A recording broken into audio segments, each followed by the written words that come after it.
नमस्कार, आप देख रहे हैं अपना बिहार। मैं हूं आपके साथ विभा उपाध्याय। पटना से बड़ी खबर, जहां तेजस्वी यादव का उपचुनाव को लेकर एक बड़ा बयान सामने आया। बीजेपी की ये आखिरी जीत है, तेजस्वी यादव कहते नजर आए, जिसके बाद उन्होंने कहा कि अब ये लोग इसके बाद कोई चुनाव नहीं जीतने वाले हैं। बीजेपी ने नीतीश कुमार को गुमराह किया। कभी बीजेपी के सामने तेजस्वी खुद को कह रहे हैं कि वो कभी झुकने वाले नहीं हैं। आरजेडी A to Z की पार्टी है, हम लोग मिलकर नया बिहार बनाएंगे।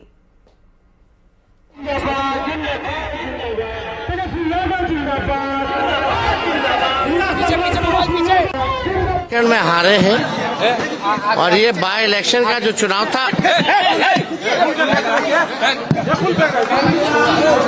जो बिहार में जो उपचुनाव था, ये इन लोगों का अंतिम ही जीत है। इसके बाद ये लोग जीतने वाले नहीं।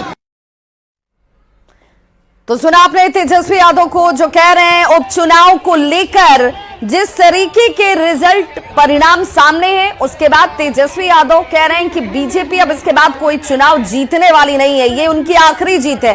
प्रेम रंजन पटेल हमारे साथ, बीजेपी प्रवक्ता, जुड़ चुके हैं। प्रेम रंजन जी, बहुत स्वागत है आपका।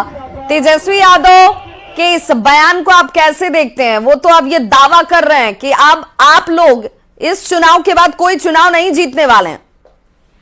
देखिए, तेजस्वी यादव का खेला खत्म हो गया।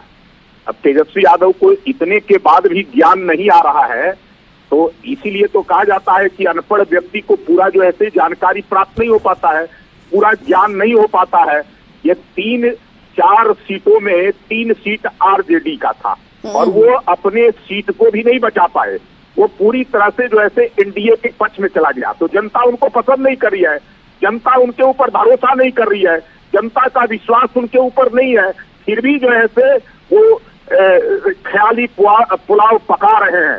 मुझे लगता है कि तेजस्वी यादव इसी तरह से ख्याली पुलाव पकाते रहेंगे। मृत्युंजय जी भी जुड़ गए हैं। प्रेम रंजन जी, मृत्युंजय तिवारी भी हमारे साथ जुड़ के, आरजेडी प्रवक्ता। मृत्युंजय जी, बहुत स्वागत आपका न्यूज़ 18 बिहार झारखंड पर।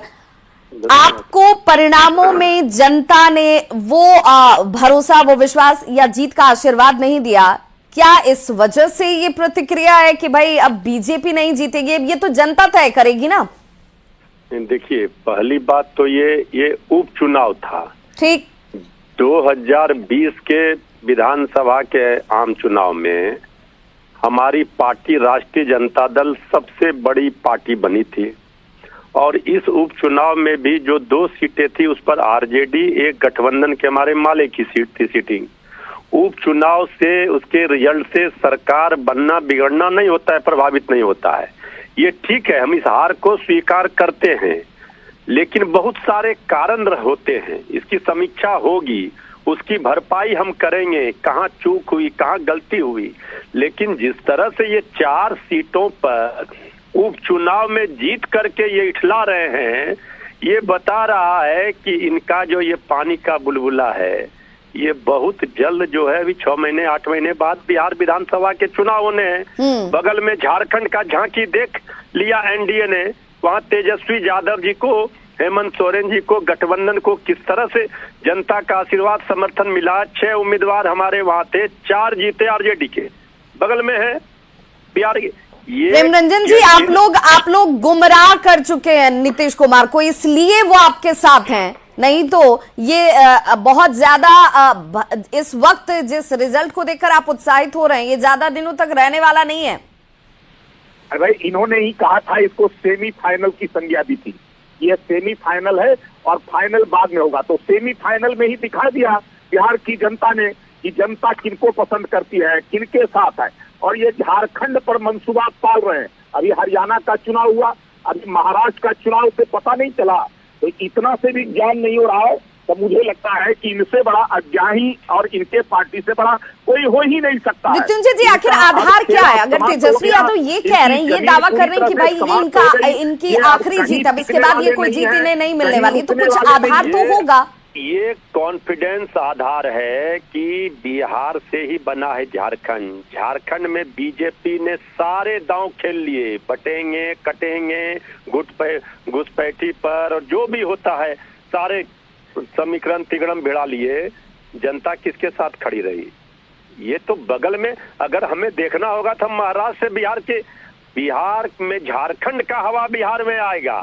और ये तेजस्वी यादव जी ने इस कॉन्फिडेंस के साथ, इस दावे के साथ जो कहा है, ये जनता का समर्थन और आशीर्वाद 2025 के चुनाव में जीत करके यहाँ सरकार महागठबंधन की झारखंड के तरफ बनेगी, ये तय है।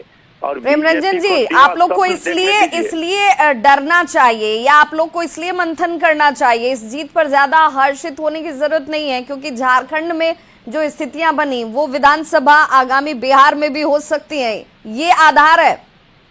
देखिए, हम लोग हर्षित नहीं है, हम लोग जो है से अपना काम करते हैं, हम लोग सेवा करते हैं, जनता की सेवा करते हैं।